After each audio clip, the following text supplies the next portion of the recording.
मुहिया से जानी परत है, वही समान को नाही सत्य गुरु जग जीवन साहिब।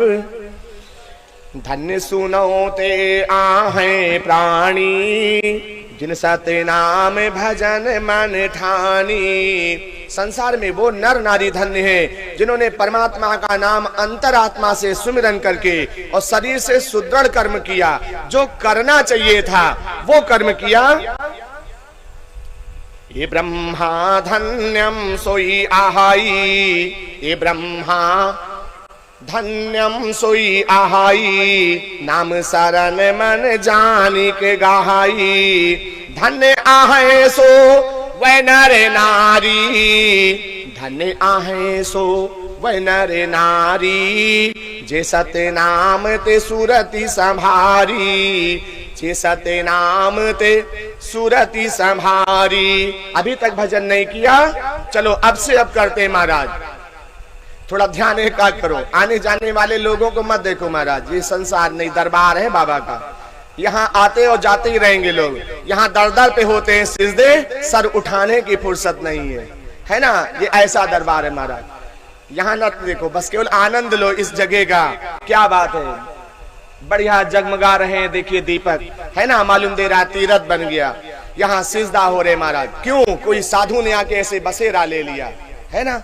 नहीं, आंखें नम करो और एक हफ्ता पीछे रिवर्स करो इसको, इस कैसेट को एक हफ्ता पीछे करो, अभी दिखेगा ये कैसा था, आज देखो कैसा हो रहा है। तो ये केवल एक साधु की महत्व है प्यारे, है ना। जब तक इसमें एक साधु विराज रहा है तब तक यहाँ का ये माहौल है ना, जिसका आज तीसरा दिन विराम होने जा रहा है। कथा के लिए मात्र केवल 3 दिन, चौथे दिन आनंदित यज्ञशाला संपन्न, देवताओं को संपन्न पूर्वक सम्मान पूर्वक विदाई और तत्पश्चात भक्त भोज भंडारा अनवरत। जब तक प्रभु इच्छा, जब तक भगत साथ ऐसे बैठता रहेगा पंगत में, भंडारा चलता रहेगा। तो उस दिन तो केवल पूरा दिन वही कार्य रहेगा। कथा उस दिन क्षणिक मात्र, प्रातः में भजन देश की कथा बहुत क्षणिक मात्र, 1 पन्ने 2 पन्ने में।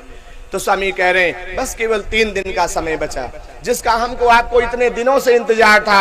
आज उसका तीसरा दिन विराम होने जा रहा है। इसलिए भगवान भोलेनाथ कह रहे हैं, हे देवी। महाराज गणेश कह रहे हैं, माँ जाना एक दिन सबको है, तैयारी करो। तैयारी की जरूरत है बच्चा, है ना।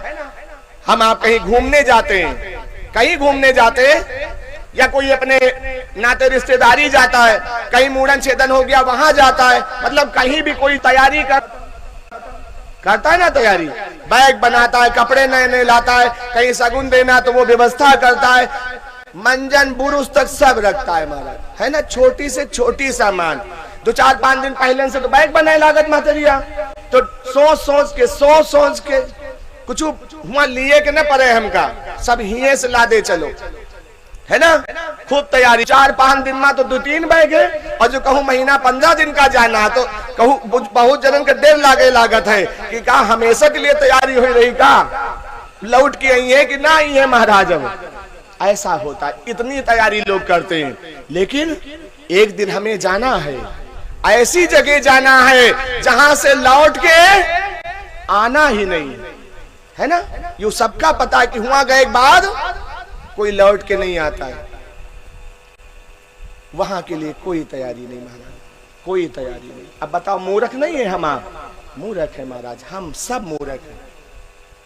मुसाफिर कर ले तैयारी, अगर कुछ दूर जाना है, अगर कुछ दूर चलना है कि हम तैयारी में रहें, हमें सहारा ना लेना पड़े महाराज, है ना।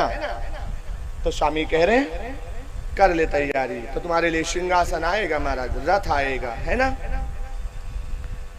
क्योंकि रथ का भी खर्चा देना पड़ता है ना महाराज। वो रथ का खर्चे है, समझो भजन सुमिरन वो जमा हो रहा है धीरे धीरे। तो वहां रथ तैयार हो रहा है, वहां भी हमारे बैठने के लिए सिंहासन बन रहा है। अगर आप कर्म कर रहे हो तब तुम्हारे लिए बन रहा है, नहीं कर रहे हो तो जमराज के गण आएंगे बांध के।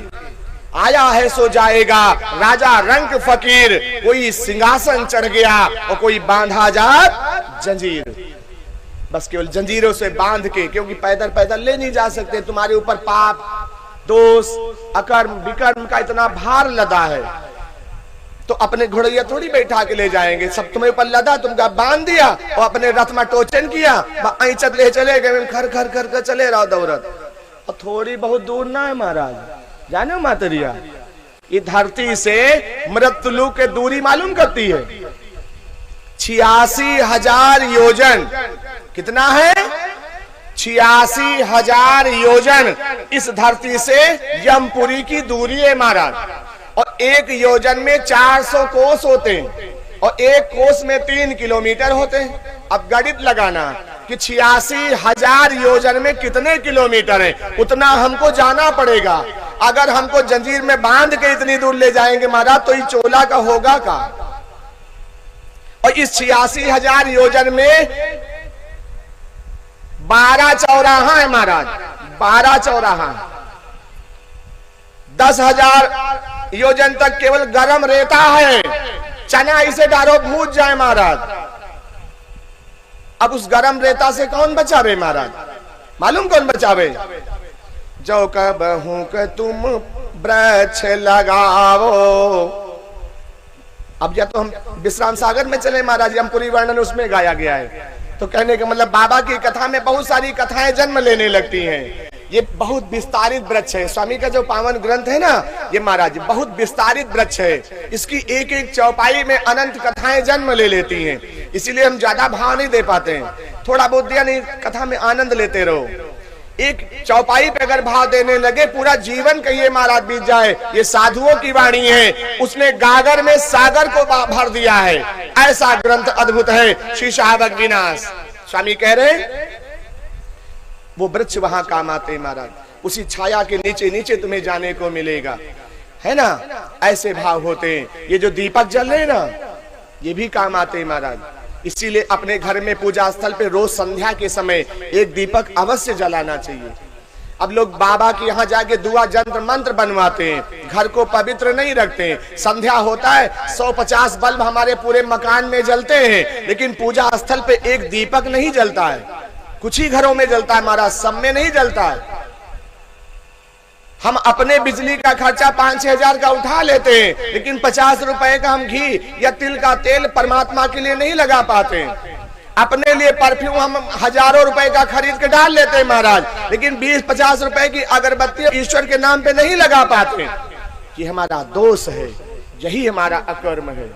ये कर्म नहीं, इसको अकर्म कहते हैं। तुम बिना साधना के, बिना साधक के, बिना मास्टर के रास्ते पे चलोगे महाराज तो भटकना पड़ेगा ही। स्वामी कह रहे हैं सतनाम गुरु है सतनाम। ए नारद सत्य ही तुम कहा हूं, जो ऐसी मन राहनी